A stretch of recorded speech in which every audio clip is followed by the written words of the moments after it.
Olá, eu sou a Bispa Ideide e esse aqui é o Jardim Regado. Lá em Isaías, a palavra do Senhor diz: eu vou fazer de você como um jardim regado, um manancial, cujas águas nunca cessam. E esse é o desejo desse nosso podcast, ser um lugar onde as águas possam correr na sua vida, no seu ministério, onde você se sinta alimentado e cuidado pela palavra de Deus. Nesse nosso primeiro episódio, nós vamos conhecer a importância de ter uma administração na nossa igreja, equipada, bem conduzida, de maneira que nós possamos crescer na fé. E o nosso convidado de hoje é o nosso contador da nossa Igreja Metodista na 8ª região. Muito bem-vindo, Messias. Obrigado, é um prazer estar aqui com você.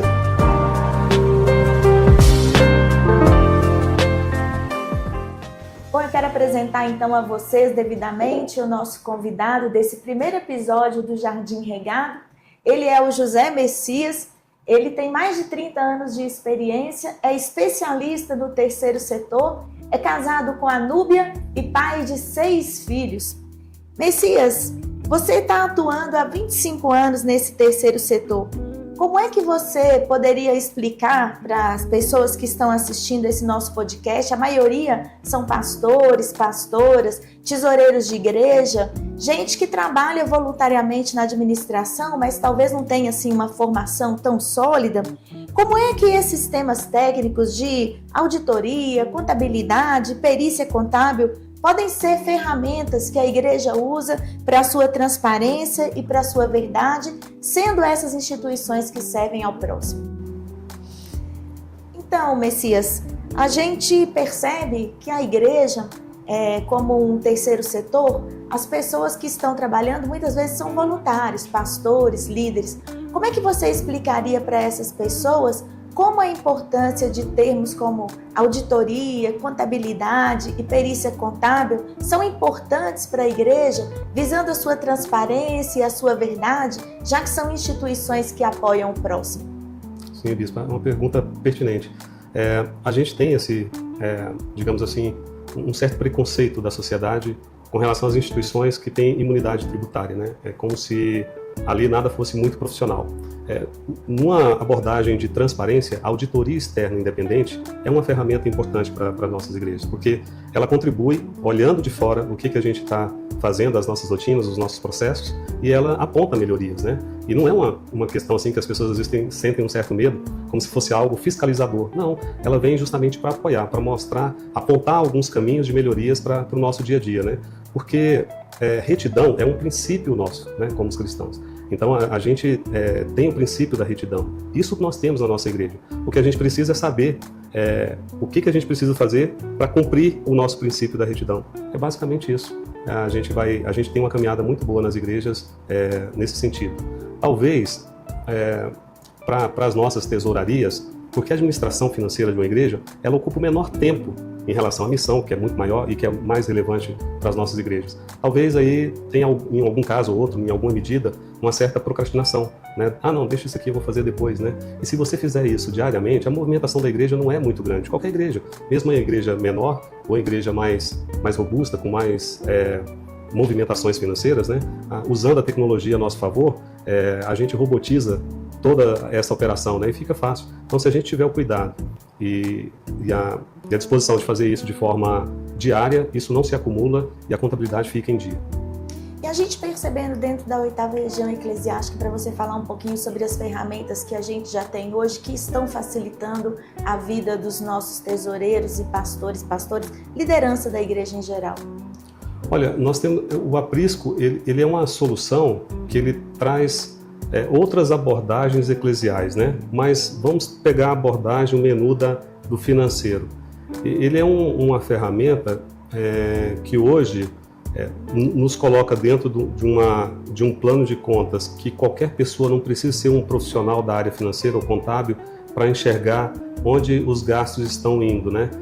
Faz uma leitura bem simples para que todos possam enxergar e entender onde a gente está aplicando os nossos recursos, né?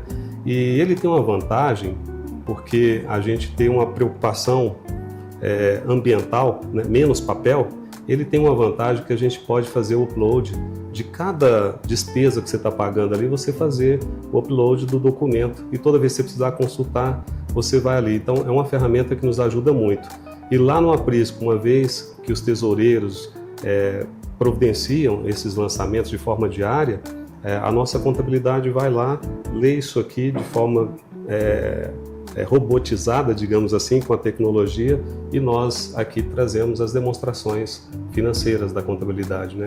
Isso de uma forma muito prática. Então, precisamos desse compromisso, desse apoio, e estamos prontos para apoiar as igrejas nesse sentido, para que quanto mais estivermos atualizados com o Aprisco, a nossa contabilidade também estará atualizada. Eu percebo que muitos líderes, eles acabam negligenciando essa questão da contabilidade porque eles estão focando na missão. Mas como é que o desajuste nos números pode acabar atrapalhando a gente de ser missionário na vida da igreja?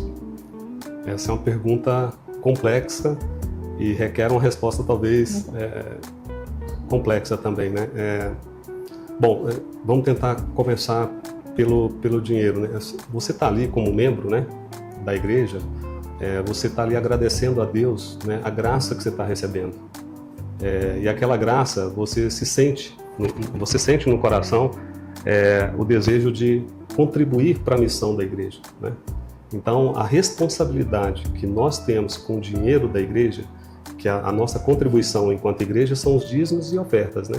Então, a nossa responsabilidade ela é ainda maior para isso. Então, assim, a gente negligenciar esse fato é muito ruim. Eu digo isso porque, às vezes, você vai contratar um serviço de jardinagem. Se você contrata essa pessoa física, por exemplo, pelo CPF, o custo desse serviço é, no mínimo, 31% a mais do que você contratar ele como pessoa jurídica, como um MEI, por exemplo, né? Isso é fazer boa gestão, independente de contabilidade. É eu saber usar esse recurso, ter a responsabilidade de fazer o melhor com esse recurso que está sob a minha guarda, né? Que é um recurso que vem da fé. Eu digo sempre que é um dinheiro santo, né? Porque isso aqui eu estou trabalhando com o dinheiro das pessoas que receberam graça e de gratidão ela está retribuindo isso para a igreja, para cumprir a sua missão. Um instrumento que também ajuda e muita gente menospreza ele é a previsão orçamentária para esse foco na missão, né? Eu queria que você falasse um pouquinho sobre isso também. Olha, o planejamento orçamentário, assim como na nossa casa, né? A gente tem as despesas e a gente tem a nossa renda familiar, os nossos salários, né? E etc. A gente se organiza em casa. O que eu posso gastar, o que eu não posso, como é que vai ser a minha receita desse ano, né? A mesma forma a gente transporta para o ambiente da igreja, né? Não custa nada a gente prever a média, o dízimo e a oferta, como são situações de contribuição, pode ser que ela varia de um mês para o outro, mas é recorrente, você consegue planejar, ter uma previsão do que a igreja pode receber ao longo do ano. Da mesma forma, essa previsão de entrada, você começa a fazer a sua previsão de gasto, né, com muita responsabilidade. E nós criamos recentemente na 8ª região uma sugestão de indicadores, mas são indicadores que não são para engessar a administração da igreja, nem trazer preocupação, senão vai lá, o contador já está criando meta para mim. Não seria isso. São indicadores para que você possa ter uma direção, né, de onde aplicar os recursos de muita responsabilidade que está em suas mãos, né? Então, nós criamos, por exemplo, em 4 blocos, né, digamos assim, esses indicadores em relação à nossa receita, que seria para a missão, 45% do que eu recebo da igreja, de dízimos e ofertas, eu vou aplicar em missão. E é bom saber que dentro da missão, a cota regional que vai para a matriz, ela faz parte da missão, porque a missão também acontece dentro da sede, né, da matriz. Aí o segundo bloco que a gente fala é o custeio pastoral ou episcopal. O custeio pastoral, a gente sugere que 27% das nossas receitas sejam destinadas como um teto para o custeio pastoral, 18% para o custeio administrativo, dia a dia, conta de água, conta de energia, a conta de internet e assim por diante. E ali sobra 10%, que seria um fundo de reserva, tecnicamente a gente chamaria de superávit, né, no nosso caso. Esses 10% é um colchão, porque se acontecer algum imprevisto, você tem um recurso para suportar. Porque se a igreja não fizer essa provisão, que isso é prudente, né? Esse princípio da prudência de ter esse recurso, o que a igreja vai fazer? Ela vai recorrer à bispa lá na sede ou ela vai recorrer à própria membresia? Olha, irmãos, estamos com um problema, aconteceu, pegou fogo, o circuito, e aí vai pedir uma oferta extraordinária para cumprir com aquela questão. Então, você ter prudência com o dinheiro também te alivia nessas decisões. E aí, Messias, a gente também quer falar um pouquinho sobre a pessoa do Messias, né? Quem é ele enquanto gente? Porque, como eu falei aqui no início, ele contou pra gente que ele é casado já há bastante tempo, ele tem 6 filhos e ele tem uma série de funções aí, inclusive essa de contador regional. Como é que você trabalha com todas essas frentes da sua vida aí para você ter uma saúde? Que conselho você daria aí para essas pessoas também que estão buscando uma vida saudável e uma vida contabilizada, onde está tudo ali devido nas caixinhas? Muito bem, Bispo. Bom, o equilíbrio é tudo, né? A gente tem que buscar o equilíbrio. A gente, no mundo de hoje, em várias atividades, vários profissionais, a saúde mental impacta muito, né? E eu, hierarquicamente, de forma muito vertical, eu tenho 3 pilares assim que eu me reservo de importância. Em primeiro lugar na minha vida está Deus. Deus está em primeiro lugar. Em segundo lugar, a minha família. Em terceiro lugar, o trabalho, né? Se eu perder o trabalho, se eu pedir para minha esposa fazer uns salgadinhos para eu vender ali na esquina, ela vai fazer, eu vou vender. Então, por isso a importância da família. Eu nunca vou ter o abandono da minha família. É o meu sustento, é o meu apoio, é o meu ponto de equilíbrio. Então, as dores que eu sinto aqui no trabalho, eu fico lá. Quando eu falo de equilíbrio, assim, eu trabalho bastante de segunda a sexta, né? Esse é um compromisso que eu tenho com a minha esposa e com meus filhos. Eu trabalho 10 até 12 horas por dia de segunda a sexta. Então, 50 a 60 horas por semana. Mas o sábado e domingo é santo para nós, né? Então, é esse o equilíbrio e a gente tem conseguido levar isso adiante. Não só com a PIA na contabilidade, como também na corretora de seguros, que é um outro elemento. E eu venho trazendo a família para dentro desse negócio, né? Eu tenho minha filha mais velha, a Gabriele, que trabalha comigo, tanto na corretora, no pós-venda, quanto na contabilidade. E agora, muito recentemente, a minha esposa, a Núbia, ela também está me apoiando no trabalho e está sendo bem divertido. É isso aí. Bem, no nosso próximo bloco nós vamos falar, aproveitando também a presença do nosso convidado, sobre dúvidas criativas. Bem, nessa semana nós abrimos o nosso Instagram para que as pessoas que nos seguem pudessem fazer perguntas sobre a parte administrativa da vida da igreja. Uma das perguntas que nós recebemos veio do pastor Wanderson e ele perguntou sobre como é que nós podemos integrar líderes antigos a novas metodologias de trabalho que muitas vezes são necessárias na vida da igreja. E um desses que a gente tem tido aqui a experiência é justamente a questão de podermos treinar novos tesoureiros ou as pessoas que já estavam na tesouraria para as novas tecnologias que a gente já está trazendo. E aí, né, Messias, a gente está pensando várias coisas na vida da nossa região e uma delas que já está em elaboração é um manual de boas práticas. Sim, eu acho que isso aí vai facilitar bastante, né, o dia a dia da igreja. Porque quando a gente fala manual de procedimento, a gente imagina um negócio mais estático, né? O manual de boas práticas de gestão, ele está em movimento, ele está sempre em construção, está sempre atualizando. As tecnologias, elas se atualizam a cada dia e a gente tem que estar antenado a isso. Então, eu acho que o manual de boas práticas de gestão para a 8ª região, ele vai nos ajudar muito, vai ser um orientador para as nossas igrejas. Sim. Eu percebo que muitos líderes, na verdade, muitas pessoas que já estão na experiência da igreja, tem um receio da mudança. Eu gostaria de acrescentar isso como prática para a vida da gente. Tem um receio da mudança porque às vezes elas não sabem como é que as mudanças vão se suceder.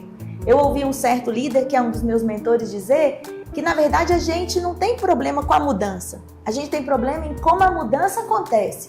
Às vezes ela é abrupta, às vezes a gente não indica o trilho pelo qual as pessoas têm que andar, as pessoas se sentem inseguras dos próximos passos.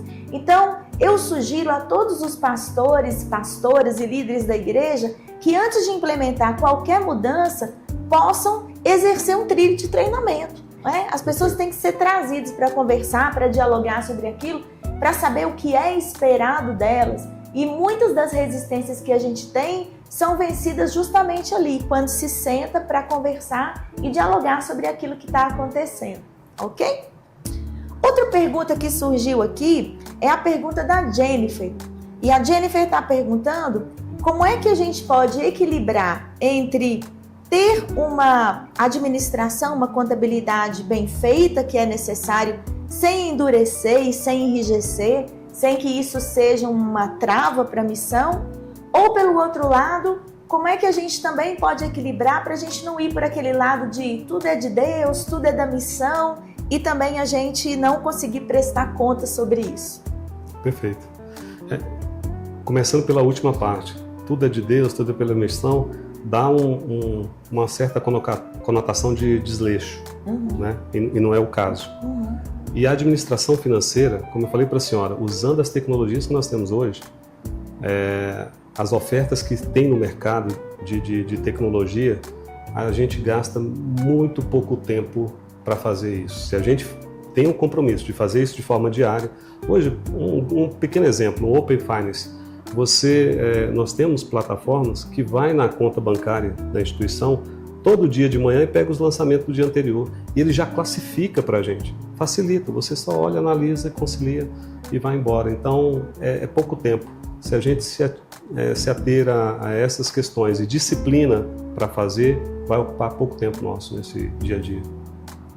Eu gosto de dar um exemplo para as pessoas de uma experiência bíblica, porque a Bíblia sempre resolve nossos problemas, né? Nosso orientador. Eu vejo que Jesus Cristo, ele sempre faz a gestão do milagre. Você já parou para pensar nisso? Quando Jesus está sentado com os discípulos e o pessoal começa a falar assim: ai, Senhor, tem muita gente aqui e eles estão com fome. Jesus fala: o que vocês têm aí? Então a primeira coisa que Jesus faz é mapear o que está existindo. Aí eles trazem os 5 pães e os 2 peixes, né? Jesus então entra com a espiritualidade. Ele levanta aquilo ao Pai, ele agradece, porque ele sabe que o recurso não é suficiente para a realidade. A Igreja do Senhor quase sempre está lidando com menos do que a necessidade. Sempre tem pessoas com dificuldade e nem todo o recurso que a gente tem é suficiente para suprir. Então existe essa parte da espiritualidade. Jesus ora e Jesus diz o seguinte: sentem as pessoas em grupo. Então ele organizou tudo ali, a atmosfera ao redor. Depois Jesus fala com os discípulos: distribuam o pão. Aí o milagre acontece. Está todo mundo alimentado, feliz, mas não acabou por aí. Jesus diz: recolham o que sobrou. Porque na gestão bíblica a gente não pode ter desperdício também. Às vezes a igreja está num momento muito bom e acaba desperdiçando. E no final, o texto diz: estavam ali 5.000 pessoas alimentadas. Então foi contado. Teve contabilidade. Então na Bíblia a gente tem gestão. E eu acho, Jennifer, que essa história, com essa explicação, mostra pra gente como é que Jesus equilibrou a espiritualidade e uma gestão consciente. E nós vimos aí, pelo que a senhora trouxe, 2 questões básicas, né? Primeiro, a comunicação e a clareza. Se fizermos uma boa comunicação, seja na igreja com a membresia, seja na sede com as igrejas, a comunicação e a clareza deixa tudo fácil para rodar. Esse é um ambiente para a gente administrar com sabedoria. Muito bem, eu quero agradecer então, Messias, esse tempo tão precioso, esse compartilhamento de experiências, de diretrizes, do que a gente está sonhando para a nossa região. E nós louvamos muito a Deus pelo trabalho que você tem desempenhado com a gente. Queremos bem dizer ao Senhor que Ele abençoe a sua vida, a sua trajetória, a PIA e todos os serviços que você oferece. Não apenas para a 8ª, deixa eu dizer, né? Mas também para várias igrejas e instituições aqui no nosso país. Amém, Brice. Obrigado, é uma honra ter participado com você nesse momento.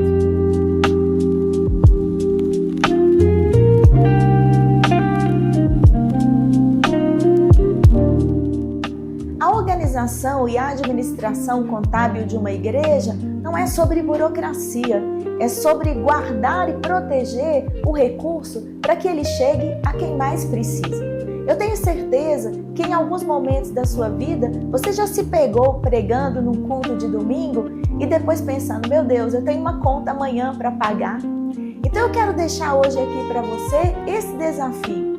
Observe na sua gestão pessoal, familiar, eclesiástica, na vida da sua comunidade, quais têm sido os gatilhos que têm gerado ansiedade e coloque em prática pelo menos uma boa coisa que vai fazer com que a vida da igreja possa se desenvolver nessa parte com mais tranquilidade e com mais fluidez. Eu tenho certeza que isso também vai atrair a bênção de Deus sobre a sua vida e sobre a comunidade, gerando prosperidade.